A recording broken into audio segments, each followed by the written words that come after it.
Ayun sila oh. Ito yung pagkain nila. Ito po ay pagkain ng rabbit, pagkain ng guinea pig. Ihuhulog ko dyan. High protein din yan. Sinker. Maganda siya oh. Lumulubog. Mamaya kakainin nila yan dyan. Pero sa gabi ko talaga sila pinapakain. Pero ngayon pakainin kong umaga. Ayan, hinulog ko dyan oh. Mamaya nandyan na sila. Kunti lang. Ayun sila oh.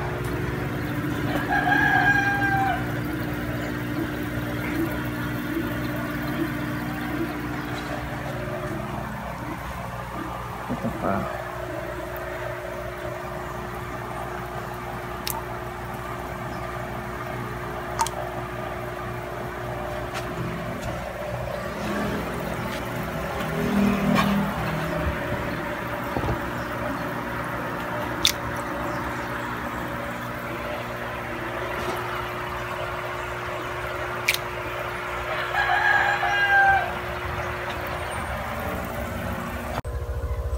Ito, marami yung nandito.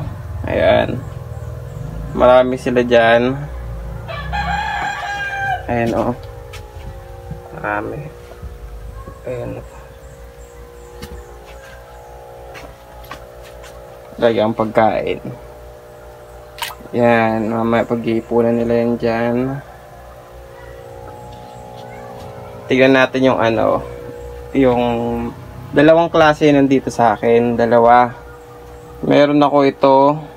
Medyo maliliit pa sila. Pero nasa 1 month year old na to.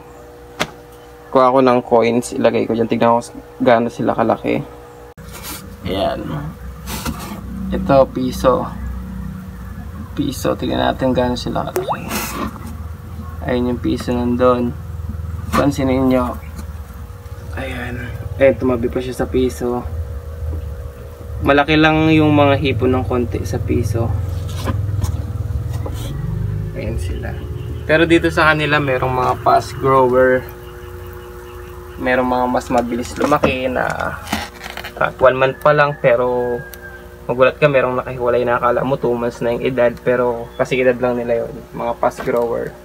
Nilagyan ko ng mga ganyan, PVC na yung ganyan. Kasi pag nagkakaedad sila, nagpapalit sila ng balat.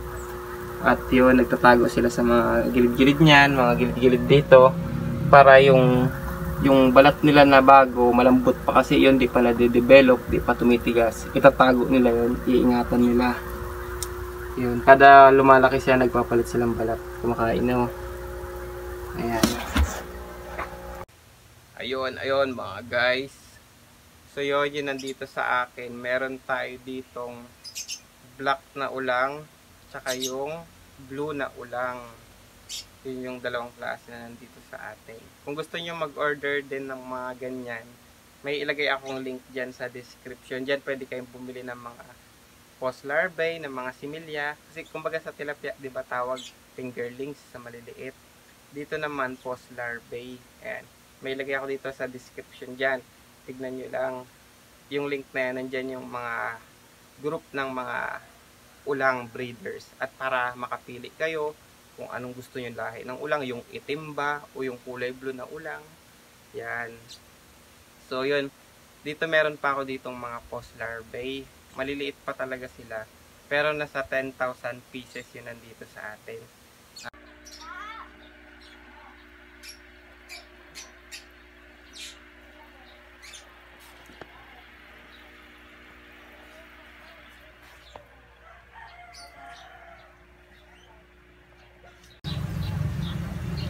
Agis ako dito, tapos mamaya tignan natin, marami na sila dyan sa baba.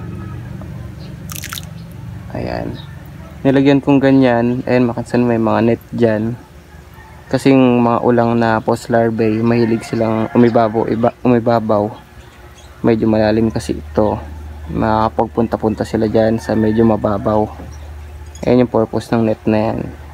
Medyo green yung tubig, okay lang yan basta maganda yung pH level ng tubig. Ito kasi naging green yan dahil sa init ng araw. Ayan, okay lang din yan. Pero kapag yumabaw na yung tubig, magpalit ka na. So mamaya tignan natin yung mga post larvae na nandyan.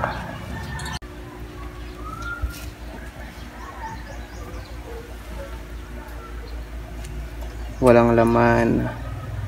magkakalaman yan. Alright.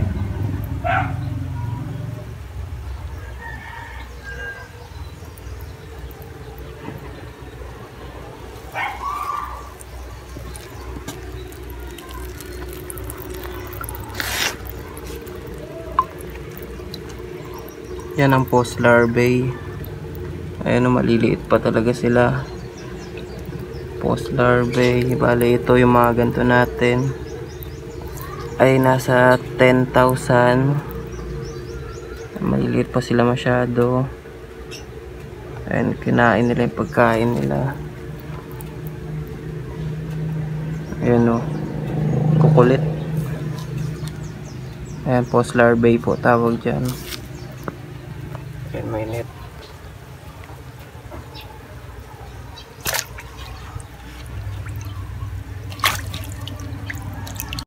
Ito yung mga fast grower. Sila yung mga mabibilis lumaki. Pero magkakaedad lang sila ng mga kaninang pinakita ko sa inyo, dong mga 1 month year old. Parang sa tilapia merong mabibilis lumaki. Bali mga kabackyard, tayo po ay buy and selling. So marami tayong mga stock ngayon na hito. Meron po tayong mga similya ng mga tilapia, maliliit pa masyado. May red tilapia. Minsan may mga karpa din tayo. Pero ang stock natin ngayon ay hipon. Meron tayong mga post larvae. Meron yung kanina yung medyo malaki, yung kasing laki ng piso, malaki konti sa piso. So yun, pwede na natin i-market yun. At yun, kung gusto mo makapili ng ibang lahi, mag-join ka dun sa group. Yan, makita mo yung mga breeders ng ulang dyan. At para makita mo yung kung gaano kalalaki talaga itong mga ulang na to. Dahil nakakatuwa to dahil lumalaki sila, nagiging silang giant.